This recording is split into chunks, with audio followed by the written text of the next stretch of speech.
People, welcome back. This is Charlie from Pickles BBQ. Today we're doing a smoked ham, and we're gonna make our own glaze as well. It's maple, apple, and honey whiskey. So let's get started. All right, so for our ham, this is about a little over 11 pounds, 11 and about a third. Only thing I want to do, I stuck it in a rack on top of a drip pan. Keep it clean. Only thing I want to do is like slice it around. So I'm gonna get good diagonal slices around. I'm gonna open that up. If you have a spiral ham, you don't have to worry about it so much. You just want to slice thin down around. And then slice the opposite way. Because we're looking for basically a diamond hatch pattern on this. Slice off the backhand side.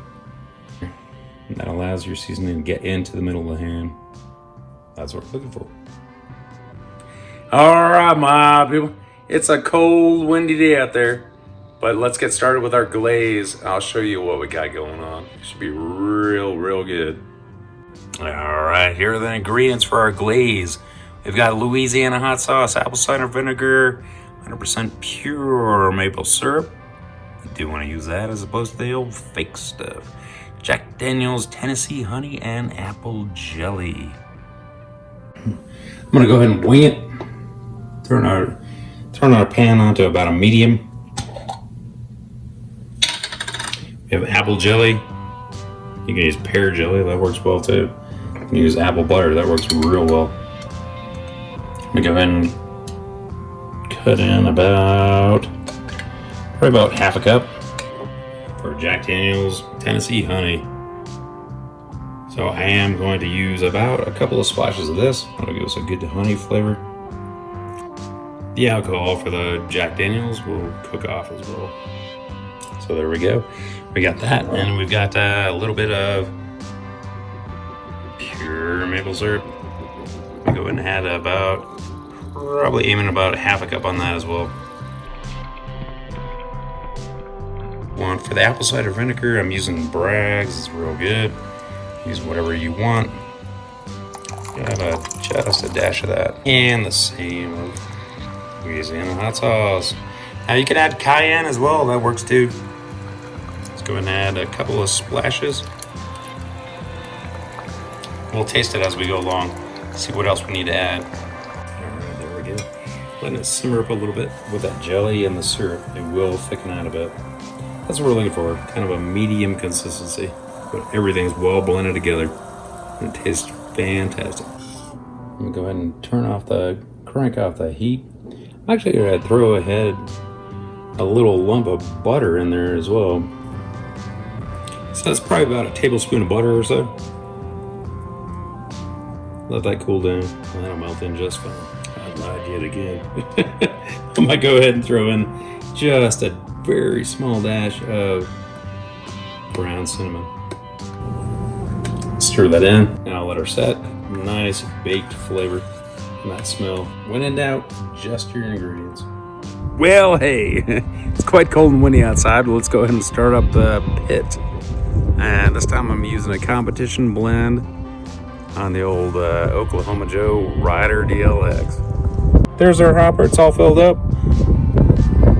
I've got an Inkbird E4XT, 4XC. Go ahead and, all right, our pit's filled up. I've got the Inkbird IBT 4XC. I've got this one I'm going to use for the ham itself. That one's just an ambient probe. So I got two probes connected to that guy. I've removed the top rack, so I'll probably stick our ham on the middle rack. Let's go ahead and get her fired up. This is all fired up. It's going pre-cooking. I set it at 250 for now. Oh boy, so it was quite windy. So we're reading about 300 some odd degrees. And the temperature of the grill is reading about 251, so we're off by quite a bit.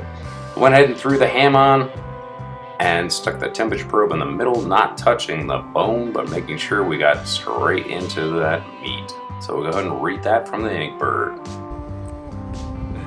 Oh boy, it's cold.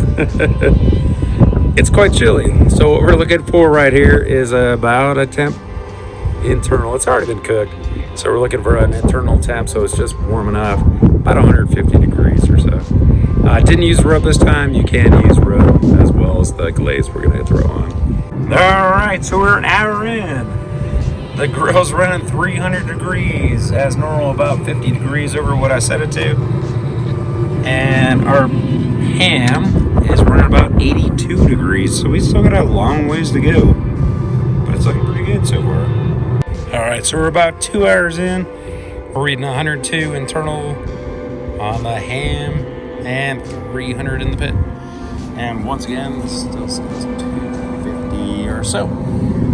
Let's go ahead and take a look at it. Looking pretty good. And there you go.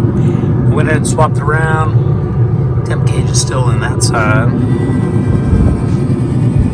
So we can get a little bit brown up on this side. All right, that's what I'm talking about. It's been a couple hours now.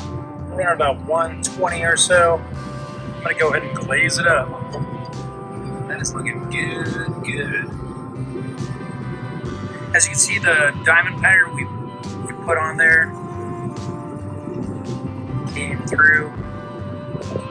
That'll let all our glaze go on like a charm.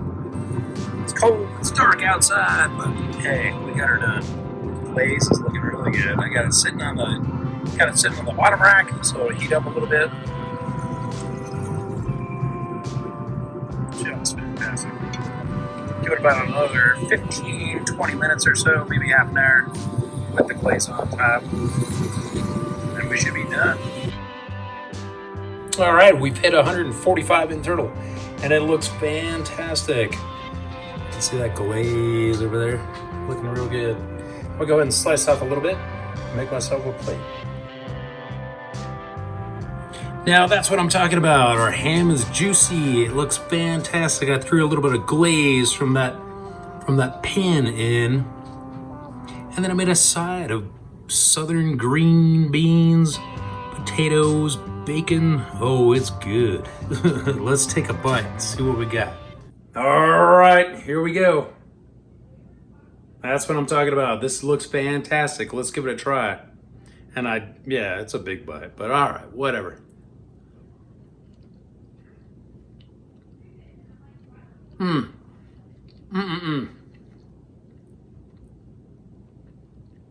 Delicious.